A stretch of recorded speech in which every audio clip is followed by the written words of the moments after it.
Thank you for the welcome, and thank you for accommodating the schedule. I appreciate it. Ani, Baju, Nagani, Anishtabekanini, Stacey LaForme, Disnakaz, Credidunjaba, Mayinga, Dodam, Mississauga, Anishinaabe Dao. I just told you where I'm from, what my Anishinaabe name is, what my clan is. You see, if I follow my mother's side, because she's a Mohawk lady, and they follow the matriarchal side, I would be a wolf. If I follow my father's side and they follow the father's lineage, I'd be a turtle in my clan. So I choose to follow the wolf because it's sexy. That's where you laugh. No, it was a try. I took a swing. So I'd like to acknowledge the Creator, the world around us, and our place within it. I'd like to acknowledge and offer my respects to the many nations that walked this land in the past, the many nations that walk it today, and welcome you to the treaty lands of the Mississaugas of the Anishinaabe. I would also like to offer you a prayer as we begin today, although I'm a little late. So we give thanks to the Creator for allowing this gathering. We ask that He guide us and forgive us when we falter and disappoint. For though we aspire to greatness, we are after all only human. Grant us a clear mind, a pure heart, and courage. A clear mind to make intelligent, well-thought-out decisions. A pure heart to make decisions that are without personal bias and desire, and the courage to use both, a clear mind and a pure heart in our lives. Let us set aside small differences. Let us concentrate on real issues. Let us not be bogged down in rhetoric. Let us live each day with a feeling of accomplishment and pride. Most importantly, let us remember, we are not adversaries nor are we enemies. We share a similar past, a kindred spirit, and a common heritage. We must always remember the real reason we gather, to do the right thing for our people, our children, our future. So you might wonder why I would begin a spiel like this, like that. But it goes to worldview. It goes to how we see the world and how we see the world around us and how we see ourselves within it. So first, I acknowledge the Creator. I acknowledge the many nations, our ancestors. I acknowledge the planet. So that's why I started off in that respect. See, it's all about trying to live up to the 7 principles that we have as guiding systems. Respect, wisdom, love, honesty, humility, courage, and truth are the 7 principles that we try to live our lives by. You know, it's interesting when we talk about worldviews. I was going to say street walking, but that sounded wrong. I was walking down the street in Toronto, and 2 young people came up to me, and they said, because they were doing obviously something for an organization, I don't know what.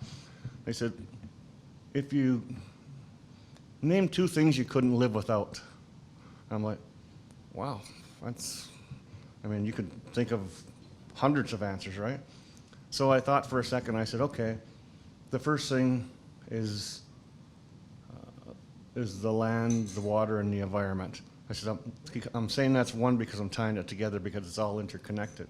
So that's the first thing we can't live without is the earth. So people think that respecting Mother Earth is about climate change. It's about taking care of the environment, and it is, but it's more than that. If you have a relationship, if you view the earth in a manner that sees her, because my people see her as Mother Earth. Let me give you an example. I recently posted a Twitter thing that I wanted people to think about Mother Earth, and I said, when it comes to climate change, Mother Earth is not a problem that needs solving. She's a soul that needs saving. And when you think of things in that way, you don't just change the way you envision the earth around you, you change your whole set of realities and your whole way you interact with everybody. So by doing that one thing with the earth and viewing her as she is, a life giver, you change your perspective as you walk through life, and you're automatically more respectful, you're automatically more friendly. You make it a better world. So I think just that reflection on Mother Earth is something that can make you better overall. So that was the first thing I said was about the earth. Now, I'm going to read you a poem because that's what I do.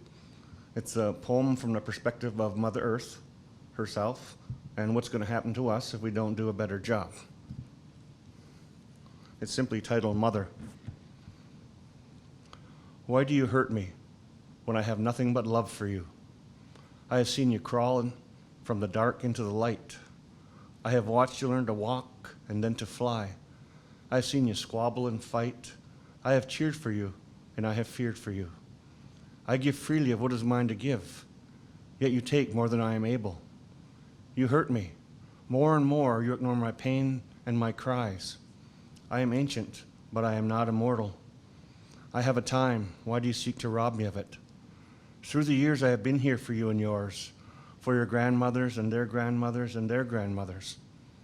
I would stay to see your children raise their children, but I cannot, for I am dying. I do not measure the passing of time as you do. Nevertheless, I know my time is coming, and it is soon. I love you, my children, but I fear I will fail you. And even though you have failed me first, anger is not in me, for I was created of love, as were you. Therefore, the toughest part of goodbye is knowing that you cannot go on without me, that your time will end far too soon, and no one will know. This great journey, this grand adventure called humanity, will be undone as if it never existed. I will care for you as long as I am able, yet when the rivers no longer flow, when the trees die, when the wind rages and the storm comes, know that it is not my anger, it is the end of the love I can no longer give, the love you can no longer take. It is my end, and sadly, it is yours. So it's kind of a harsh poem. Oh, thank you. Yeah, you can clap, it's okay. I'll start you off. Good job, Chief, I like that. So when I do presentations, I don't always do poetry, but for some reason I thought today I'd talk a little bit about what I believed in and then try to, you see, sometimes I have 5 minutes to talk to people or 7 minutes. And the quickest way to connect with somebody is through one of the arts, music, dance, and drum. I can't dance. So I use poetry to try and create a connection. Facts and figures can be forgotten after a few minutes, but something that makes a connection in here can last a lifetime. So that's why I use poetry as part of my storytelling. Now, the other thing I said to the young lady and the young man who asked me, what two things can't you live without? I said, we can't live without our identity. We need to know who we are. We have to understand where we belong in this world. So I wrote a poem about that too. You want to hear it? Can't hurt, right? I got time. Okay. So I wrote this poem called Who Am I? And I wrote it for a lot of different reasons, but one of the main one is because our youth really need to understand who they are. And so it's called Who Am I? Who am I? Where do I belong? It is a question that all seek to answer. Some people will try and tell you who you are or who you are not. They will tell you that you do or do not belong. Never listen to them, for who you are is always here in your breast where your spirit lives. Your heart and spirit remember, even if your mind forgets. We may lose our way. We may need to seek others to help guide us, but inside, sometimes deep inside, there is the answer. It sometimes takes language or culture to guide us. It sometimes takes sport or learning, for there is no one way. Yet once we understand and come to realize who we are, we come to understand that we belong anywhere and everywhere. Never let another determine who you are or tell you where you belong. You know your worth, your value. You were dreamed in the mind of the Creator. The Creator dreamed of the most beautiful creature he could imagine. Then he made you. You know this. Your mind just needs to listen to your heart and remember who you are and where you belong. Thanks. I'm counting on you. So from now on, since the others don't applaud that quickly, when I want the applause to start, I'll just give you one of these and you start us off. Okay. So, Why are Indigenous people in such a mess in Canada? Okay, we'll start at the very beginning, right? You take Indigenous peoples who have a very different set of belief, different set of values, different stage of their life in the circle of life. You take the Crown back then, you take Canadian society, and who they were and who their circle of life was. So you have settler Canadians, or even Britain, reflected here on the circle of life. You have Indigenous people here or wherever. And then you take the laws that are applicable to a certain section, and you take those and put them on your people to govern them.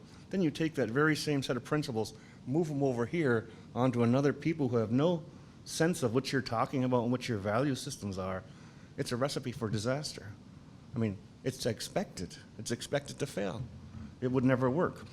And you know, it's only gotten worse since then, because while Canada recognizes their issues with Indigenous people, and there's issues with other marginalized parts of society, they don't do anything to fix it. It just keeps getting worse and worse and worse. You know, yes, everybody says, let's do our evaluations, let's do our strategic planning, we know where we're today, we know where we want to go. Well, I tell you that if you do not look back at the foundation of what you're building on, then how can you go forward and correct what's wrong? You need to look at those systems and see how they intrinsically affect the people. Because this is not the Canada of centuries ago. This is a new place with new faces and new people. And it is way past time that Indigenous people, marginalized part of society, have a say and take back their lives and are treated with the dignity and respect in this country that they deserve. Because quite frankly, it doesn't work. You look at our children in care, we have more children in care in the CAS systems than ever before, more than we're in residential schools, more than we're in the 60 scoops. And it's not just my people. You know, Her Honor Minister Philpott, when she was a minister, was talking to me about getting our Indigenous children out of the CES systems. And I said, yeah, we will. We're going to do that because we have to. And I said, but then what? There are so many other parts of society that are treated and have the same type of numbers we do. Am I just supposed to forget about them and just move on with my life? I said, that's not who I am, and that's not what we should believe in. So we need to find our partners, you know, tell this government and every government, and really the people of this land have to have some hard discussions about who they are. You know, we are Canadians, right? We're all polite and we're all friendly, and that's the image and the coat that we put on to project to the world. But if you come in here and when we take off our coat, when you come into the rooms, you see that Indigenous people are incarcerated at numbers ridiculously high. You see missing and murdered women. You see suicides that are 7 times the norm. That's what Canada is at its foundation. And so people need to have those hard conversations about this country and where we're going. It's all about, you know, as individuals, we have to decide who we want to be and how we want to relate to the world around us. And that same thing has to be applied to organizations, to countries, actually to the world. So, sorry, I went off on a tangent there, but those are fundamental things I believe and I think that are wrong when you talk about social justice and how do you correct those things. You know, I want to talk about Justin's, I call him Justin, Prime Minister's. I don't like him because he's got nicer hair than me. But when he first came out 4 years ago and said, the Indigenous relation is the most important relationship, I want a nation-to-nation relationship with the Indigenous people. Those are very nice words, and believe me, it did start what's called reconciliation. It did open doors, it did open windows, people started having conversations. So I give him thanks for that because, you know, that's a genie that'll never go back in a bottle. It may slow down, it may, depending on the government's commitment, but it'll never go back in a bottle because it simply can't. Now, but the problem is twofold. First off, when Justin said these things, he didn't handle expectations. He didn't say, I'm going to do this over 4 years, I'm going to do this over 8 years, I'm going to do this first, I'm going to consult, I'm going to work on this. He just said, I'm going to do it. And that's all the people who are put upon heard. All right, our life's going to get better, we're going to move forward. Well, yes, it has, but like this, right? And that one thing was wrong was handling expectations of the people you're talking about. The other thing was, what is a nation-to-nation relationship in the eyes of Canada? We've never had that conversation. Now, in my eyes, a nation-to-nation relationship is an Indigenous nation that governs itself with its own laws, its own police, its own military. Is that what Justin wants, a nation-to-nation relationship? And we've seen those kind of relationships in other countries. They're difficult to maintain and because of the different systems that exist. But is that what he's talking about by nation-to-nation relationship? Or is he talking about making space within the Canadian systems for the Indigenous people to take a spot? And if he's talking about that, everybody has to know what we're talking about, because those things begin and end in two very different places. So, you know, those are issues and questions we have to start addressing. How do we deal with reconciliation? And I'm not just talking about Indigenous people. This whole country needs to reconcile itself with all the people of this land. We have to find equity for everybody. The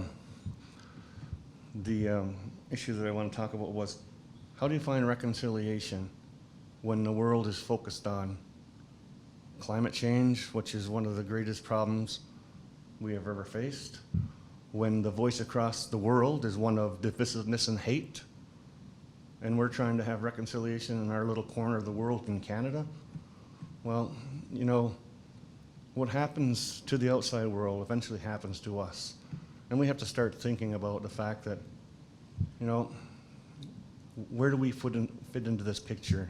And what do we have to say about this? You see, if the voice of divisiveness and hate is the only voice that's being projected, soon it becomes the only voice that's heard. So people who don't believe in that, people who believe in unity and love, have to stand up and say, this is not who we are. You don't represent us. We believe in working together. We believe in diversity. We believe in equality. That is who we are, this land. And quite frankly, I think that we need to have some hard discussions about this country and where we're going and how we get there and the impact on the world around us, because, like I said, we're not alone in this. You know, whatever happens outside of us eventually happens to us. It may take a little while, but it does. When I first started talking about Mother Earth, I talked about, and reconciliation is fundamentally a principle of your relationship with the world around you. You see, I think that humanity knows that there's something missing in our life. I just don't think they know what it is.